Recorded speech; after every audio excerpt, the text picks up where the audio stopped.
You know, I spend a lot of time in my life. God bless America, Jathaner. Goodness.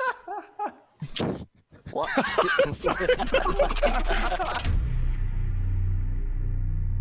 Like I was saying, I'm forced to answer a lot of questions about Football Manager on stream all the time, which, of course, if you want to check out, it's down in the description. It's right down there. Just go down and click it. It's going to be amazing. But I figured that I don't have the experience often enough of having to answer those questions with, you know, a couple of people just really trying to roast me, to drill down and put me on the hot seat and figure out if I can answer their deep, burning Football Manager questions. So I've collected the finest minds from across the world to ask me those Football Manager questions. Hi, YouTube! Hi. Hi, YouTube. Hi, Twitch. Damn it. But in order to have fun like this on the internet, you're probably going to need something to keep you safe. And that's where the Nordic people come into play.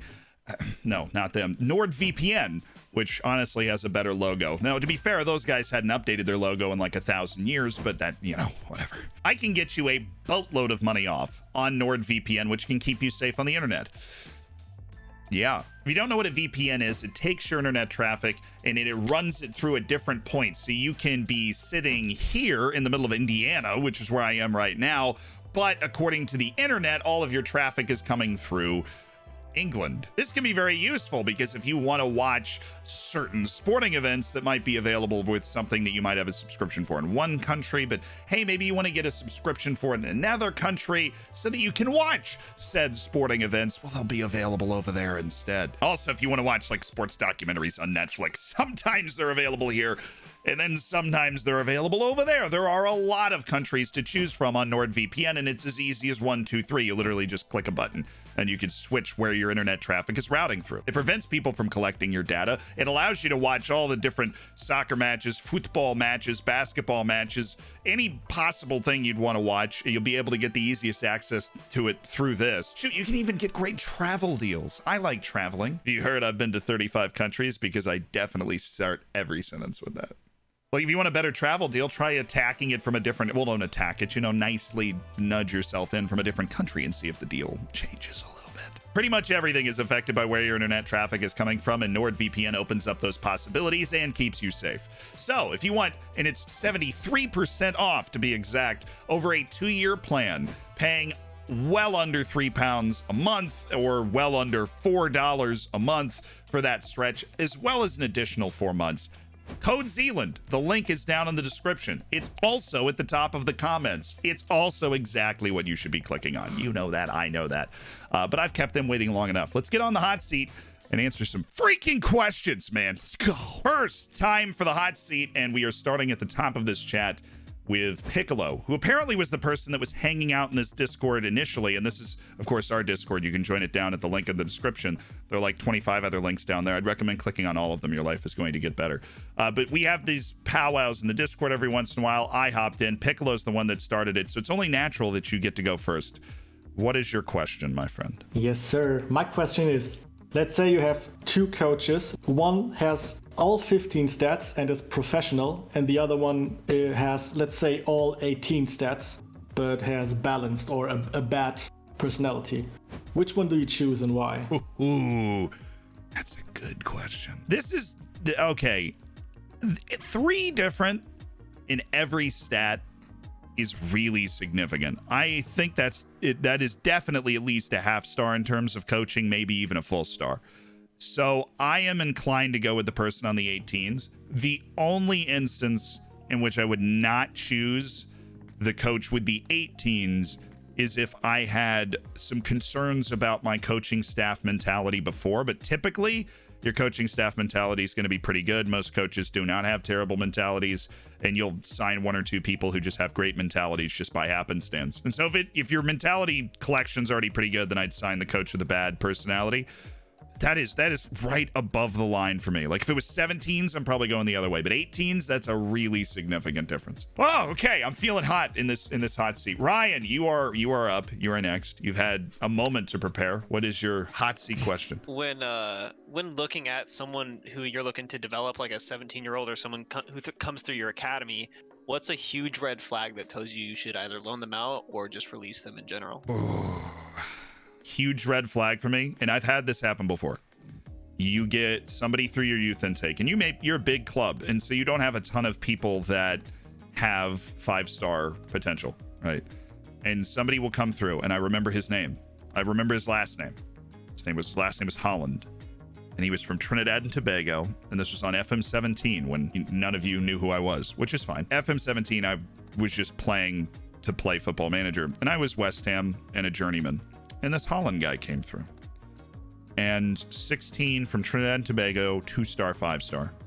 2 years later, the man had gotten really very little improvement in any facet of his game. And we hung on to him for like 2 or 3 more years, loans, nothing seriously wrong with his personality, which of course is one direction you could go with this. Somebody comes in and they're like spineless, and that's a pretty good indication you shouldn't keep them. But I would say if in the first year you get somebody through your youth and give them the whole year, like a few months, okay, they're adapting to being at the senior training facilities.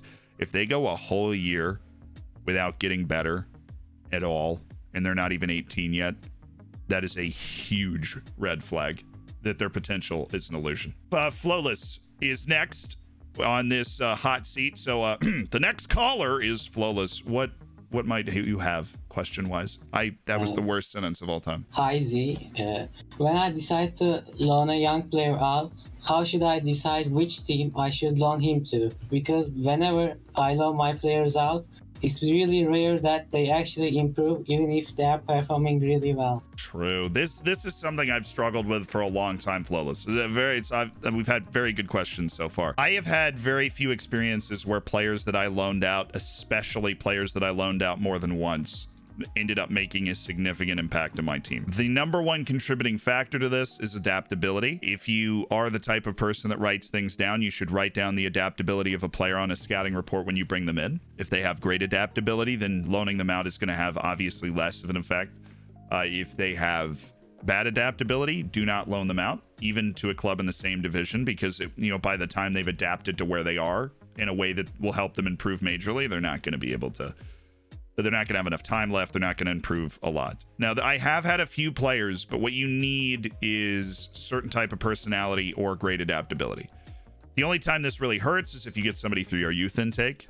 You don't know their adaptability, and you basically just have to guess. When in doubt, try and loan within the same country. That helps overcome it. But the big issue is adaptability when it comes to those loans. And if you can, when possible, try and keep them at the club and give them a couple games. I know our jobs are always on the line, but that is always preferable, in my opinion, unless a guy's 20, 21 years old and you're just trying to up his value. Next is Hydra. Hydra, your question. I initially was going to ask you a mentoring question because I don't understand it, but I've seen some FM players think the season preview means everything, like means a good indication. How much does the season preview matter before the beginning of the season, like as an indication of how good the people around you are?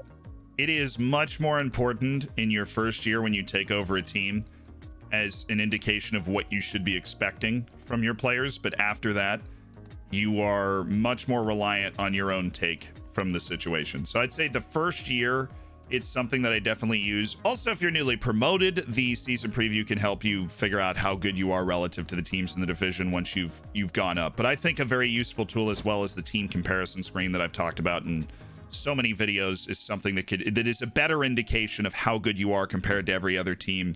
It's better than the season preview. Once you started to really grow your club, the season preview is just there to boost your confidence because you're going to finish above it no matter what. Lulian!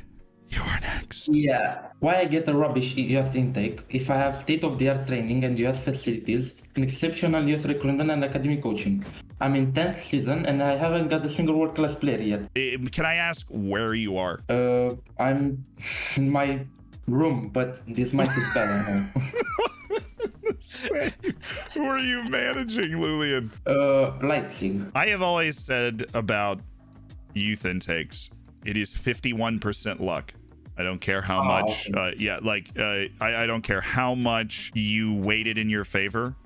Now, Germany is one of the better places. Now, you should be getting, probably, I would say in a decade, you should have had, 4 like 5-star players, maybe 3, because you have everything in your way. And I'm sure your RB Leipzig, I'm sure you're up around the top of the Bundesliga if you're still there managing. But I would also say that you have a lot of competition, and youth intakes are a crapshoot. They have always been a crapshoot. The only other thing that factors into it that you didn't mention is the head of youth development, but it wouldn't weight it that much. You could put a potato as the head of youth development at Bayern Munich, and you'd eventually turn out like, fantastic youth intakes. So Lulian, patience and luck. Just get a lucky coin and rub it, because there is nothing you can do that will get close to guaranteeing you a good youth intake. And that's just the way that it is. And it's unfortunate, but that is just the way that it is. Kane! Yo. My question is simple, Zealand. Why is Clabinho not captain of Oriental Dragon FC yet? It's ridiculous. All right, server mute. My name, Jeff. You are up. I have a question about you. Because I'm not here at 3 a.m. in my room being held hostage in a Discord call, and I couldn't come up with anything. But how I'm gonna get when this SWAT team's gonna arrest me. Sorry. How do you decide when starting a new save for streaming? What kind of team you're gonna do? What kind of team you're gonna stream? Because I've seen you do very, very different stuff. I have had I think the interesting thing about this, I've had conversations with other streamers who they'll say, when somebody asks, like, how do you pick a stream, right? Their answer is always like a save. Their answer is always very specific, like, oh, you've got to do this, do this, do this, and do this to keep it interesting. Like Ben and Jack, if you ask them, like, how do you pick a save? And then there's somebody will be like, well, Zealand's in Colombia. And then they'll just say, like, but that's different. Like, he's an exception. And here, what I think makes it an exception is that I put so little thought into what save I'm gonna do, to the point where I pick my save basically the same way that you do, or a lot of people do. I open the game and I'm like, okay, what do I want to do? I mean, I got the Bate save I called the Soviet Steamroller. I was literally watching a World War II documentary, and one of the episodes is called the Soviet Steamroller. And I was like, that's a sick name. I should do a save called that. What would that look like? Like, it was that simple. And so I've always thought, if I'm having fun, then hopefully everybody else will be having fun too. So, like, I've managed a wide variety of teams. I have fun managing a wide variety of teams. I think one thing that definitely I probably won't force myself to do is those challenges. I've never really enjoyed those. I streamed one in FM19 where I tried to win as many top league titles as possible, but then once I won, I had to leave. I've never really enjoyed that. I like being at a club. I like building clubs, and whether it's Dortmund, whether it's Bate, whether it's Llaneros in Colombia, I like building up a system and a team. And I've done journeymans before as well, but it all boils down to what do I want to do? And so that I think that just, it becomes infectious, because I'm always looking forward to playing. Nogs, you're up. You gotta redo that because it's Nogs. Nogs, you're still up. All right, sup Z. So usually, like, I usually play saves Big Five. Germany, England, Spain. Recently, I guess, graduated to Scotland for a bit of a different challenge. Ooh, there's Speed Racer. Sorry. Just a little bit. But so we're what, 2-3 months from FM22 at most. What would be, I guess, in your opinion, a good recommendation for a league, like, that would be the next step? If I want to get better at the game. If you want to get better at the game, I have thought that if you want to develop your strategy in the game, if you want to play the game in a way that is much more I want to say intense, Russia does it for me, man. There's something about the Russian. Well, it's not something. I know what it is. 6 of your players have to be Russian. And so immediately your entire strategy changes to, how am I going to use the 5 starting spots for the non-Russians? Am I going to sign young people and have them around for 4 or 5 years that become Russian? Yeah, like, there's so much parity. You have Zenit, you've got Lokomotiv, you have Krasnodar, Spartak Moscow. I managed Rubin Kazan last time I was in Russia, and they were not far away from the top either. So you have, like, a lot of teams that can win, but not a lot of teams that should win. You have very strict foreign rules. That's definitely going to make you better at the tactics. It's going to make you better at transfer strategy, because you cannot take a blanket kind of carpet approach to signing people. Ninja! Hello. Hi, good sir. How would you make a 5 at the back tactic work? How would I make 5 at the back tactic work? I think that the way to do it. So I know this is not something that people do now, but the 5 at the back tactics that I'm like familiar with and know and love is you do 3 and then 2 wing backs and 2 defensive midfielders, and you cannot get through that. I think you have to take a 3 at the back and go super defensive with it, at least from what I've heard. But I've been experimenting, if you've been watching the stream recently, with putting wingbacks further up. So I think a 3 at the back, 2 wingbacks, 1 defensive midfielder, you could probably get away with, because those wingbacks do a pretty good job of getting back to defend.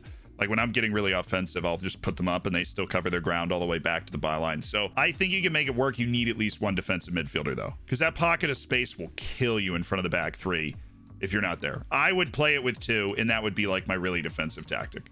It's fair. A lot of people have complained about it this year. Saxon! Hi, Zeke. My question is, if you win the Champions League in a country that's not got very good infrastructure, for example, Ukraine, what would you suggest in order to bring world-class players to the club?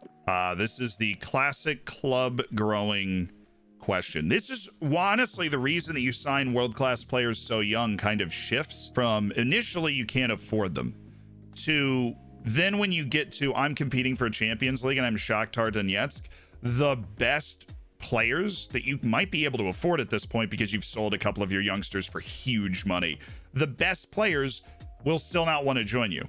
They just won't until you win the Champions League, probably multiple times. And so you still have to continue to invest in those young players and bring them through. What is important is once you get to that point, you're not afraid to sell off, if you watch the stream, the Kevin Barrientos of the world. You're not afraid to sell off the people that are very good but might be holding back better players from getting their time in the sun. Because then you can end up with a backlog. If you keep signing a couple good young players every year, you will end up with too many good players. So you need to keep rolling it over, keep getting more money, and you will be able to afford anything that you want at this point. And the only question is who wants to play for you. They're making it harder in every FM to find somebody that wants to play for you. I do not think I would be able to do the Bate save as quickly as I did in FM 20 and 21 because it is harder to hold on to players. It is harder to convince players to come play in some obscure place. But it is still possible. You have to get them young and wide-eyed and probably not from like a major European country. But, you know, look, Ukraine is considered not at the top level of development in the game. That's like a thing, national development. And you'll have players from the US that will turn down a move to Bulgaria because they're worried about the infrastructure and the state of the country. And so you need to find the dudes that are coming from South America and some poorer Asian countries or Africa that are willing to say yes. And you got to find them young. Seb! Oh, the horror. The microphone's not working. My hot seat is cooling down. The clock is ticking. Hello? There he is. There he is! How important is the head of youth development's personality, and does it affect every player coming through the intake? I have gotten a lot of heat for things I've said about the head of youth development in videos. And so I will be very careful here. The one thing that is like completely confirmable about the head of youth development is that their formation, their like preferred formation, and that their personality affect the players coming in. Now, does it affect everybody? I'm sure it does. Do you see that effect on certain, like not like if you have a professional head of youth development, the majority of your players will not be professional, but you will have more of them. And so the better personality you can get, I said I'm sure it does. I really don't know. Like, does it move up everybody's personality some? Does it just produce, like, if you have a model citizen, you just end up with a model citizen your youth take every time? Is it an odds thing? You could end up with 4 or 5 if you're really lucky.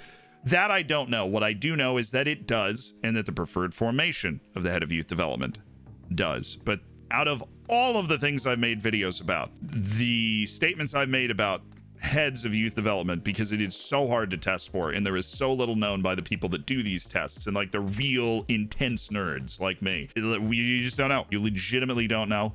And that's that's just what goes in with the youth intake. It is a bucket of mystery, and despite the friends I've made at SI, the answers they still do not come down. That the personality and the preferred formation are important, and like everything with attributes, the higher every other attribute is, I'm sure the better it is. Last but not least, I think I've at least survived so far. You can be the judge of that in the comments section, is Pleb. Good evening. Top of the morning to you. I have one question, and one question only. How's you in the Champions League? How do you win the Champions League? Loans. Loans. Loans. Oh no, that's actually not the reason. We just really needed to. I hadn't sung in like 3 videos to win the Champions League. What it takes depends on what club you're at, but the general model is you sign great young players, you sell most of that first wave of great young players, you sign more great young players, you sell about half that wave of great young players, then you buy a third wave of great young players, and by that point, as long as you've gotten to the third wave of great young players, you should have a team that is capable of competing with any team in the world. And with my stream right now, we're kind of in the second generation, and we're looking to get to the third generation. We're just trying to start buying those guys. Duarte, the model citizen center back, is the guy. But if you boil it down, it's really getting to the third generation of great wonder kids, because then you have a good financial backbone. Your facilities should be popping. And that's great. And if you could start with a club trying to win the Champions League where you were way away from getting your first generation of quote unquote wonder kids, then that's fine. You build your team with the aforementioned, loans, and you sign trials and everything else, and you get to a point where you have enough scouts and enough scouting range that you can afford to go and find that first generation of wonder kids. And you build your way forward. And hopefully one of your first or second generation wonder kids becomes a great leader and becomes a talisman and helps rally the troops, because it is very hard to win the Champions League with a whole team of like 21-year-olds, because you need that leadership and determination to hold the team together.